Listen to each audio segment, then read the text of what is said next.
Dear student, once again you are most welcome in my class. बच्चों, हम लोग आगे चल रहे हैं, बड़ी अच्छी बात है। धीरे धीरे हम चैप्टर की समाप्ति की ओर पढ़ रहे हैं, लेकिन एक समस्या है कि बीच बीच में मेरे पास कॉल आते हैं कि सर इसके पहले वाला क्या होगा या फिर उसके पहले वाला क्या होगा।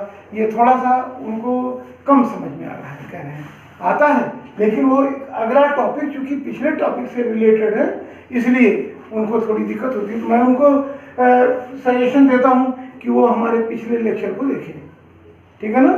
तो इसलिए हम आपसे ये रिक्वेस्ट करेंगे कि अगर कहीं कोई चीज़ नहीं समझ आता है तो आप हमसे पूछें, लेकिन हमारे सारे वीडियो को आप अगर सीक्वेंस से देखेंगे तो आपको कहीं कोई समस्या ही नहीं होगी, सब एक दूसरे से रिलेटेड है। जैसे कि आज हम आपको शुरू करेंगे डेवलपमेंट ऑफ डाइकॉट एम्ब्रियो, और उससे भी पहले एक टॉपिक है, वो क्या है, डबल फर्टिलाइजेशन। डबल फर्टिलाइजेशन के बारे में हमने पिछले लेक्चर में काफ़ी कुछ बात की थी और उसमें आपको पूरा क्लियर कर दिया था, लेकिन फिर भी हमने ये कहा था कि हम अपने अगले लेक्चर में आपको डबल फर्टिलाइजेशन या द्वि निषेचन और वास्तविक निषेचन के बारे में थोड़ा सा बताते हुए आगे चलेंगे। लेकिन हो सकता है किसी ने हमारा पिछला लेक्चर न देखा हो, तो हम आपसे रिक्वेस्ट करेंगे कि आप मेरा पिछला लेक्चर पूरा फिर से देखें और उसमें सब कुछ समझ में आ जाएगा। और ठीक उसी के बाद जहाँ पर हम आपको छोड़ रहे हैं वहाँ पे, उसमें पिछले लेक्चर में ठीक उसी के बाद हमारे अगले लेक्चर को या इस लेक्चर को ऐड करके अपने आप देखें, तो कहीं आपको कोई दिक्कत ही नहीं होगी। तो आज हम लोग फिर आज के लेक्चर में आते हैं। हम सबसे पहले चर्चा करेंगे डबल फर्टिलाइजेशन।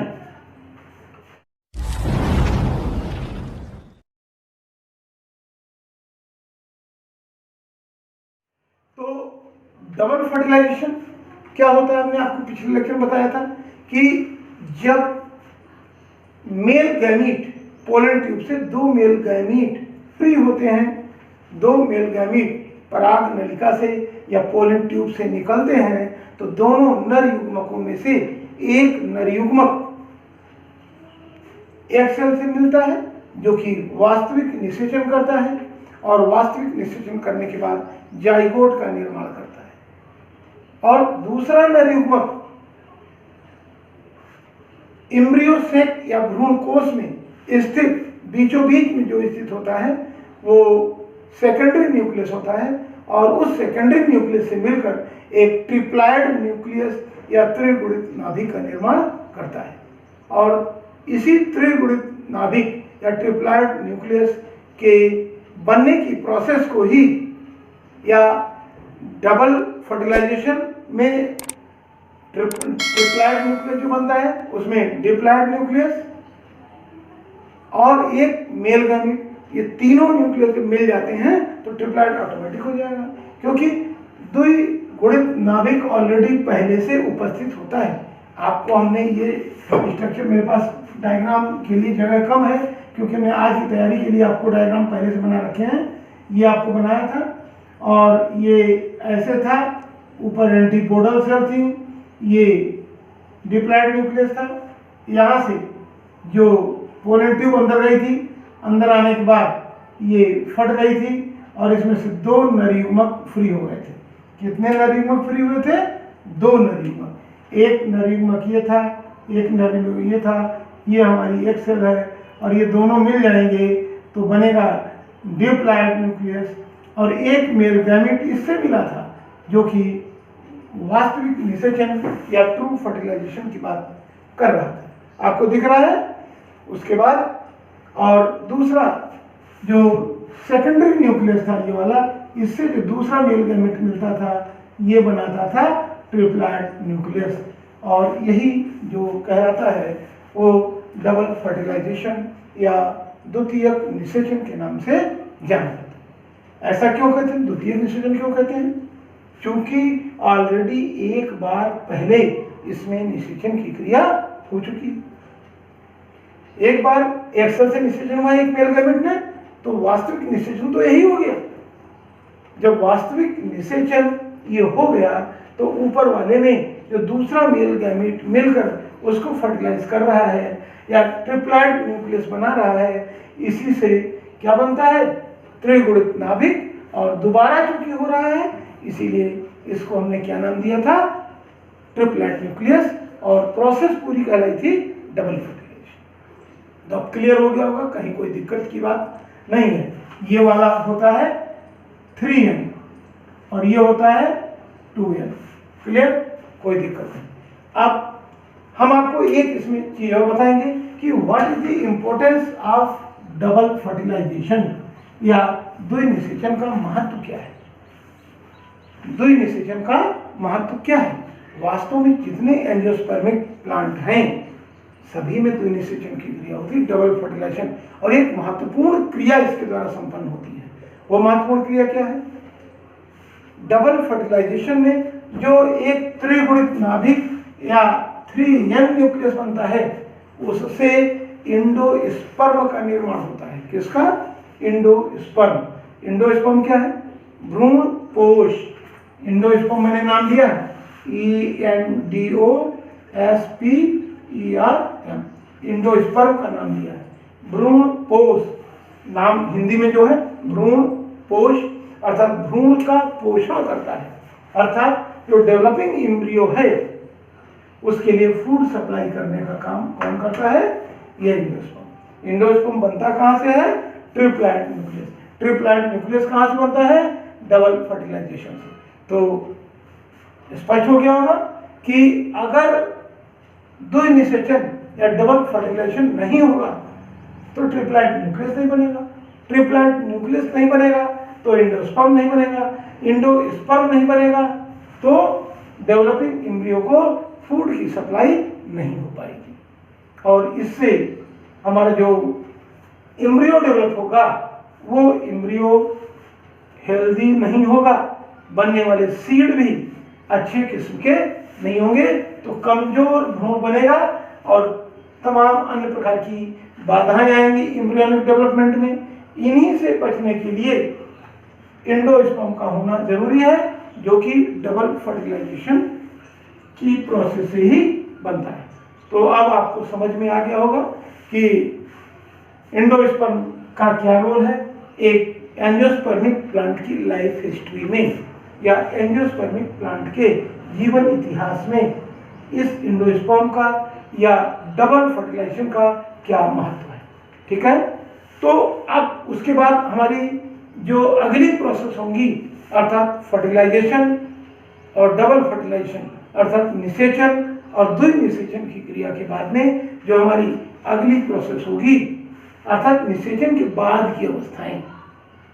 निषेचन के बाद कौन कौन सी क्रिया होती है। निषेचन के बाद पहली चीज तो development of embryo, development of embryo, फिर डेवलपमेंट ऑफ इंडोस्पर्म और फिर conversion of various part of the flower after the fertilisation. अर्थात निषेचन के बाद पौधों के विभिन्न या पौधों के पुष्प के विभिन्न भागों में क्या परिवर्तन होते हैं, इन सब की स्टडी हमें करनी होती है। तो सबसे पहले हम डेवलपमेंट ऑफ एम्ब्रियो। अब डेवलपमेंट ऑफ एम्ब्रियो की जब हम बात करते हैं तो आपको ये मालूम होगा और नहीं मालूम है तो आज मैं बता दे रहा हूँ आपको। वैसे आप पढ़ चुके हैं, 10th क्लास में आपने पढ़ा होगा कि आवृतबीजी पौधे दो प्रकार के होते हैं। और वो दो प्रकार कौन कौन से होते हैं, मोनोकाट और डाइकाट। अर्थात एक बीजपत्री पौधा और द्विबीजपत्री पौधा। एक बीजपत्री पौधे में क्या है, जैसे गेहूं, मक्का, जौ, जई, ये सब चीजें क्या है, मोनोकाट प्लांट। और डाइकाट प्लांट में क्या है, डाइकाट प्लांट में जैसे आम, नीम, पीपल, बरगद, गुलाब, गुड़हल, मटर, सरसों, ये तमाम प्रकार के जो पौधे हैं वो डाइकाट प्लांट के रूप में होते हैं। आप कहेंगे आपने तो हमें बता दिया, हम जान गए, बिल्कुल बता दिया हमने, लेकिन आपको भी पहचानने के कुछ तरीके होने चाहिए। जैसे हम आपको ये बता दें कि जब किसी सीड को हम मिट्टी के अंदर बो दें या मिट्टी के अंदर डाल दें, तो जब मिट्टी के अंदर डालें और मिट्टी के अंदर डालने के बाद उसमें क्या होता है, जर्मिनेशन होता है। क्या होता है, जर्मिनेशन होता है। और जर्मिनेशन के बाद जैसे मिट्टी है और मिट्टी के अंदर यहाँ आपने बीज को डाल दिया, तो ये सीड मॉइस्चर को एब्जॉर्ब करेगा तमाम फेवरेबल कंडीशंस में, अर्थात उचित ताप, उचित नमी, उचित गर्मी पा करके ये अंकुरित होगा। और अंकुरण के पश्चात या तो ये इस प्रकार से अंकुरित होगा और या फिर ये इस प्रकार से अंकुरित होगा। ध्यान दीजिए दोनों में क्या डिफरेंस है। ये वाला जब अंकुरित हुआ तो इसमें केवल एक बीज पत्र बाहर निकला, तो जब एक बीज पत्र निकला तो एक बीज पत्री हो गया, और जब द्विबीज पत्र बाहर निकल आए, दो कॉटिलेडन्स बाहर आ गए, तो एक द्विबीज पत्री हो गया। आपने घरों में देखिए, अपने यहाँ घर में जौ वगैरह आप नवरात्रि में पूजा पाठ में कलश के नीचे बो देते होंगे, तो आप देखते होंगे एक ही पत्ती निकलती, पहले सिंगल लीफ निकलेगी, सिंगल लीफ। गेहूं के पौधे अगर खेतों में बोए जाए तो सिंगल लीफ निकलेगी, मक्का का पौधा खेतों में बोया जाए तो सिंगल लीफ।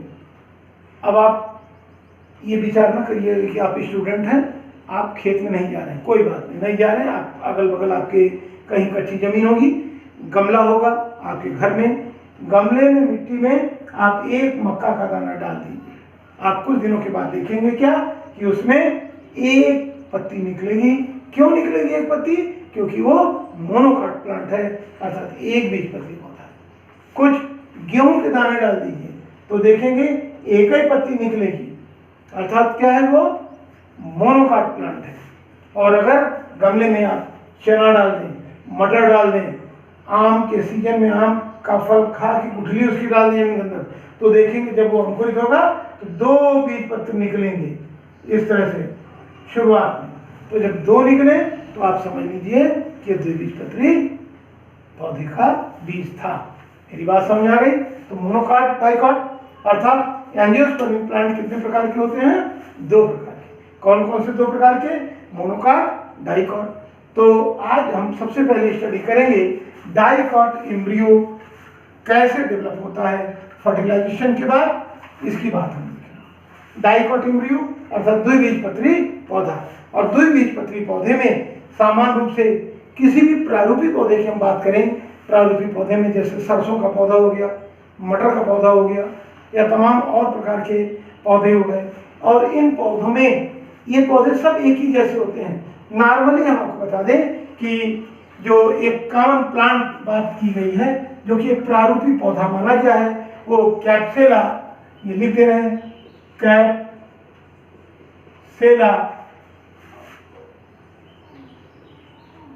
बुर्शा पेस्टोरिस।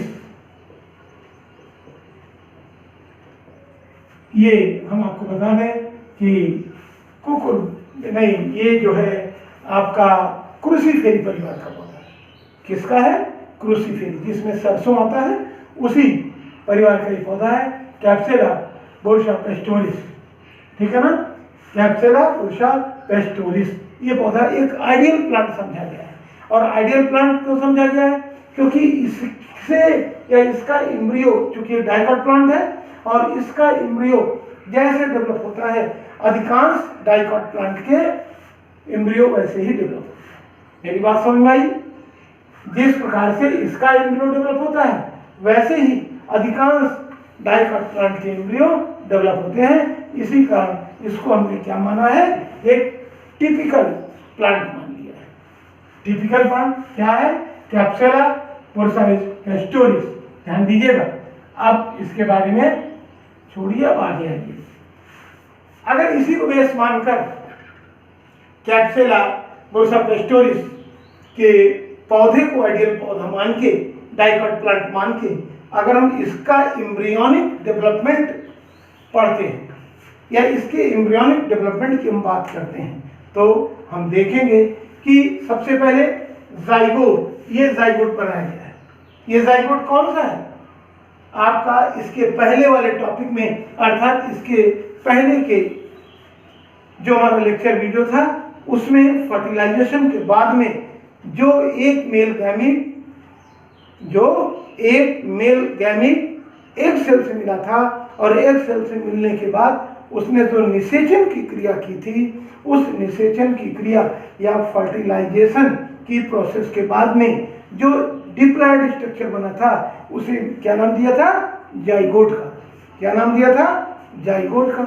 अब जाइगोट से आगे फर्दर डेवलपमेंट या जाइगोट से पूरे के पूरे भ्रूण के डेवलपमेंट की प्रोसेस को ही हम डेवलपमेंट ऑफ डाइकोट एम्ब्रियो के अंतर्गत स्टडी करेंगे। तो मैंने बताया ये एक जाइगोट था, जाइगोटिक सेल या ऊ स्पोर सेल हम आपको बता दें क्या है ये जाइगोट सेल या फिर ऊ स्पोर सेल, जो कि कैसी है? 2n सेल है।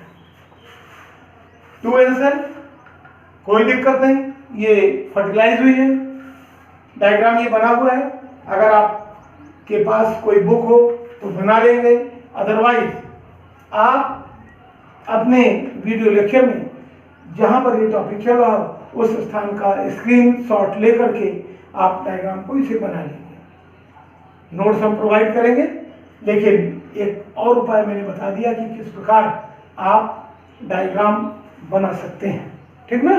तो ये देखिए जाइगोटिक सेल, जाइगोट ये 2n है। इसके बाद कुछ समय की रेस्टिंग पीरियड के बाद, कुछ समय की विश्रामावस्था के बाद, रेस्टिंग पीरियड क्या है?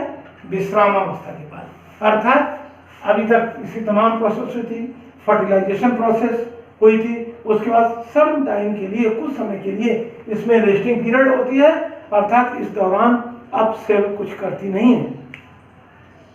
कुछ दिनों की विश्रामावस्था के पश्चात क्या होता है? इसकी सेल डिवाइड होगी। एक ट्रांसवर्स डिवीजन, अनुप्रस्थ विभाजन के द्वारा विभाजन होगा और ये 2 पार्ट में बढ़ जाएगी। कितने पार्ट में बढ़ती है? 2 पार्ट में। इसकी ऊपर वाली सेल बेसल सेल कहलाती है और नीचे वाली सेल टर्मिनल सेल कहलाती है। ध्यान रहेगा, ऊपर वाली सेल क्या है? बेसल सेल और नीचे वाली सेल टर्मिनल सेल। याद रखेंगे, बेसल सेल को, ये दिख रहा है बेसल सेल, बेसल सेल को हम सस्पेंसर सेल के नाम से भी जानते हैं।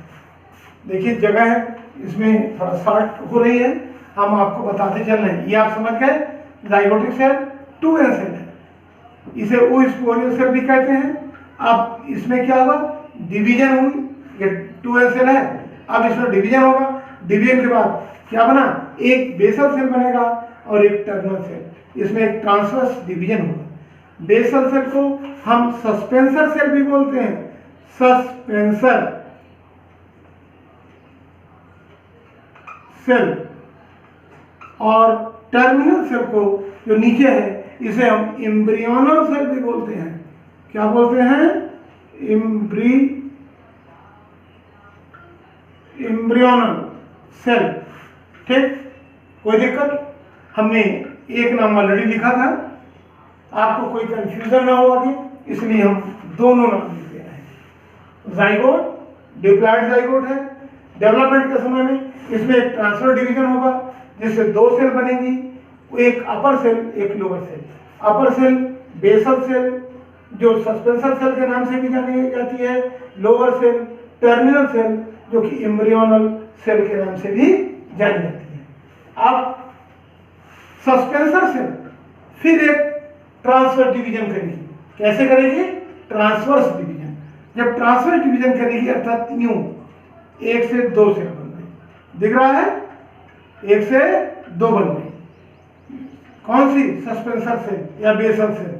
जबकि एम्ब्रियोनल सेल या टर्मिनल सेल एक वर्टिकल डिवीजन करेगी, उदक विभाजन, खड़ी काट। तो जब खड़ी काट काटेगी तो देखिए इसमें 2 पार्ट बन गए, 1 2, और जब ट्रांसवर्स होगा तो ये 2 बनेंगे, लेकिन एक के ऊपर एक बनेंगे, और खड़ा जब काट देंगे तो बीच से आधा आधा जैसे लगता है। तो इस प्रकार हम देखते हैं ये सस्पेंसर सेल डिवाइड हुई कितने पार्ट में? 2 पार्ट में। और एम्ब्रियोनल सेल भी डिवाइड कितने पार्ट में हुई? 2 पार्ट में। और इस प्रकार अब हम देखते हैं कि 4 कोष की अवस्था का एक यंग एम्ब्रियो बन गया। क्या बन गया? 4 सेल यंग एम्ब्रियो डेवलप हो गया। कोई दिक्कत नहीं। 4 कोश की अवस्था का यंग एम्ब्रियो बन गया। अब ये सस्पेंसर सेल बार बार कई बार ट्रांसवर्स डिवीजन करके लगभग 8-10 कोशिकीय अवस्था की एक लंबी सूत्रीय रचना की निर्माण करती है। यही मेन सस्पेंसर कहलाता है। क्या कहलाता है? सस्पेंसर। ध्यान दीजिएगा, अभी सस्पेंसर का काम क्या है ये भी आपको क्लियर हो जाएगा। ये सस्पेंसर कहलाता है और सस्पेंसर की सबसे ऊपरी सेल हास्टोरियल सेल या चूसक कोशिका कहलाती है, जबकि सस्पेंसर की सबसे निचली कोशिका हाइपोफाइसिस कहलाती है। क्या कहलाती है? हाइपोफाइसिस कहलाती है। ठीक, ये फुल डेवलप्ड सस्पेंसर है। इसके बाद की अगली कंडीशन ये है, दोनों में लगभग सेम बना है, एक साथ हम ले चल रहे हैं, लेबलिंग एक ही जगह कर दी है। दोनों क्या है? सस्पेंसर है। अपर सेल हास्टोरियल सेल है, सबसे लोएस्ट सेल को हम क्या बोलते हैं? हाइपोफाइसिस। सस्पेंसर के नीचे की ये 2 कोश की जो अवस्था है, दोनों विभाजित होगी। पहले 2 से कितनी बनेगी? 4 बन गई 4। अब चारों फिर डिवाइड करेंगी, 4 से कितनी बनेगी? 8 कोशिका। 8 कोशिकाएं डेवलप हो जाएंगी। ध्यान दीजिएगा, नीचे की दोनों कोशिकाएं डिवाइड हो रही हैं। 2 से पहले कितनी बनी? 4। अब 4 से कितनी बनी? 8, अर्थात 1 से 2 बन रही है। तभी तो 2 से 4, फिर चारों डबल हो गई 8 कोशिका। ये इस कंडीशन 8 कोश की अवस्था का एम्ब्रियो है। 8 cell embryo, 8 cell stage of embryo.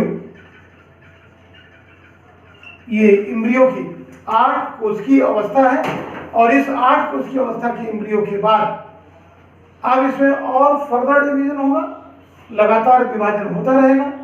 ध्यान देंगे, लगातार विभाजन होता रहेगा और ये सस्पेंसर भी बड़ा होकर ये न्यूसेलस के अधिकांश हिस्से में कवर कर जाए, घुस जाए।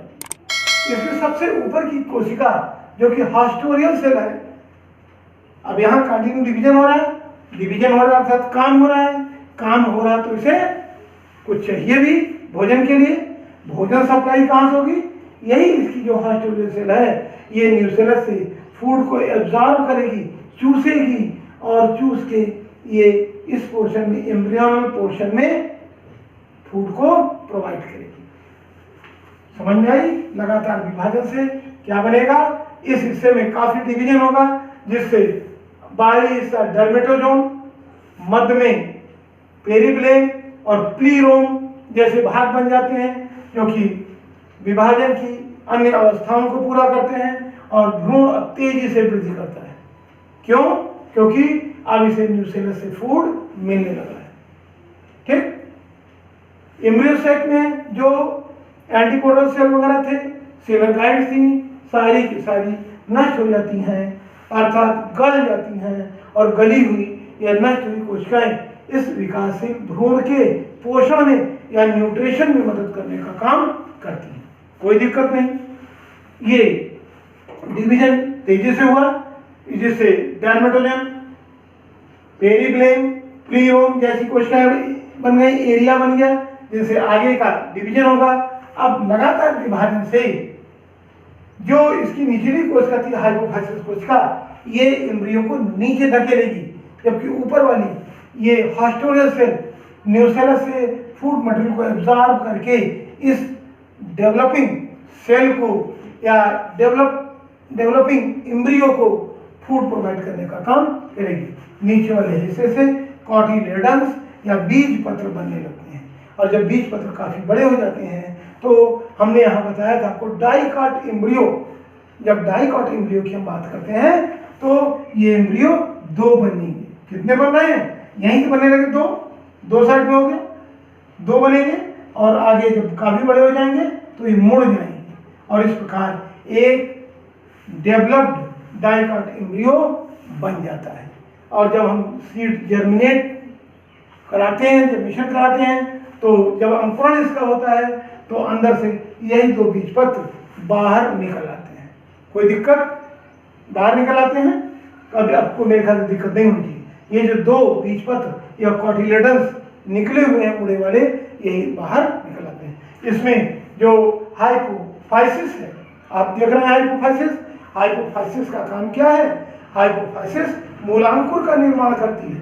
क्या करती है? मूलांकुर का निर्माण करती है। हम आपको ये बता दें, जो यहाँ पे एड सेल स्टेज आई है, एड सेल स्टेज में हाइपोफाइसिस के नीचे की 4 सेल, 8 कोशिकाएं हैं, तो हाइपोफाइसिस के नीचे की 4 सेल हाइपोबेसल सेल कहलाती हैं। कौन सी कहलाती हैं? Hypobasal cell. और हाइपोबेसल सेल के नीचे की जो 4 सेल बची, कुल 8 थी, तो हाइपोफाइसिस के नीचे की 4 सेल हाइपोबेसल सेल कहलाती हैं, जो बाद में मूलांकुर का निर्माण करती हैं। और हाइपोबेसल सेल के नीचे की 4 सेल इपिबेसल सेल कहलाती हैं, और ये इपिबेसल सेल प्रांकुर और बीज पत्रों का निर्माण करती हैं। कोई दिक्कत नहीं ना? फिर एक बार समझ लें, खत्म करें इसके बाद। ध्यान दें, ये जाइगोट बनने की बाद की अवस्थाएं हैं। इसमें जाइगोटिक कंडीशन या जाइगोट जो कि द्विगुणित है, ये विभाजन करता है, अनुप्रस्थ विभाजन, जिससे 1 से 2 बन जाती हैं, 2 सेल बन गई। ऊपरी सेल बेसल सेल कहलाती है, जो कि सस्पेंसर सेल कहलाती है। निचली कोशिका एम्ब्रियोनल सेल या टर्मिनल सेल कहलाती है। अब टर्मिनल सेल वर्टिकल डिवीजन करेगी, 2 भाग बढ़ जाती है, और सस्पेंसर सेल ट्रांसवर्स डिवीजन करेगी, जिससे ये भी 2 भाग में बढ़ जाती है।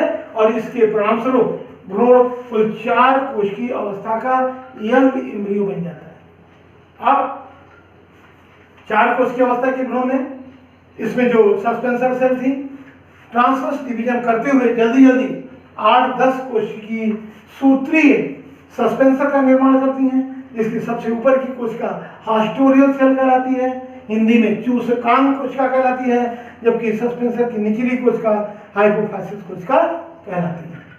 ठीक, नीचे की एम्ब्रियोन सेल या भ्रूणीय कोशिकाएं विभाजित होती हैं। 4 से 8 कोशिकीय अवस्था के भ्रूण में रहता है। ये 8 कोशिकीय अवस्था का भ्रूण है, जिसमें हाइपोफाइसिस के नीचे की 4 कोशिकाएं हाइपोबेसल सेल कहलाती हैं, जो बाद में मूलांकुर का निर्माण करती हैं। और हाइपोबेसल सेल के नीचे की कोशिकाएं इपिबेसल सेल कहलाती हैं। ये इपिबेसल सेल प्रांकुर और बीज पत्रों का निर्माण करती हैं। कोई दिक्कत नहीं।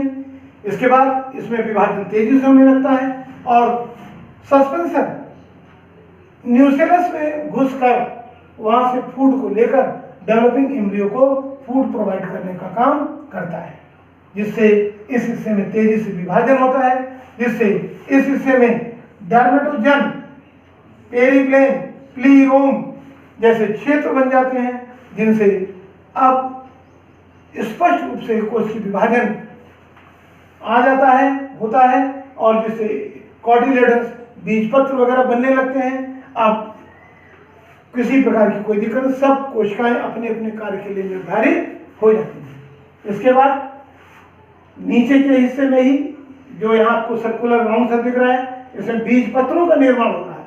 क्यों? क्योंकि ऊपर से फूड पर्याप्त मात्रा में आ रहा है। ये बीज पत्र जब बड़े हो जाते हैं तो टर्न हो जाते हैं, और अंकुरण के पश्चात यही दोनों बीज पत्र द्विबीजपत्री पौधों में बीज से बाहर निकले। ये रहा डाइकॉट एम्ब्रियो डेवलपमेंट। हम आपको ये भी बता दें कि मोनोकॉट एम्ब्रियो भी कुछ ऐसा ही होता है। उसमें डाइकॉट के ही समान प्रारंभ की अवस्थाएं जाइगोटिक 2 सेल 4 सेल अवस्थाओं तक सेम होती हैं। उसके बाद 8 सेल अवस्था से थोड़ा सा चेंजिंग आता है। उसका जो मेन चेंजिंग आपको बाद में देखने को मिलती है, और वो मेन चेंजिंग या मुख्य अंतर जो देखने को मिलेगा कि डाइकॉट में आपने देखा कि 2 बीजपत्र बनेंगे, लेकिन मोनोकॉट में केवल 1 बीजपत्र मिलेगा। क्या मिलेगा? 1 बीजपत्र, जिसे स्कूटेलम के नाम से जाना जाता है। किस नाम से? स्कूटेलम। कोई दिक्कत? और स्कूटेलम बन जाता है, 1 बीजपत्र बनता है, प्रांकुर जिसे प्लूम्यूल बोलते हैं, और रेडिकल मूलांकुर बनता है, जिससे पूरा भ्रूण विकसित हो जाता है। और इस प्रकार 1 बीजपत्री द्विबीजपत्री पौधों में भ्रूण का विकास हो जाता है। तो ठीक रहा होगा, समझ में आया होगा। इसके बाद हम आपको नेक्स्ट डे किसी नए टॉपिक के साथ मिलेंगे। आज बस इतना ही।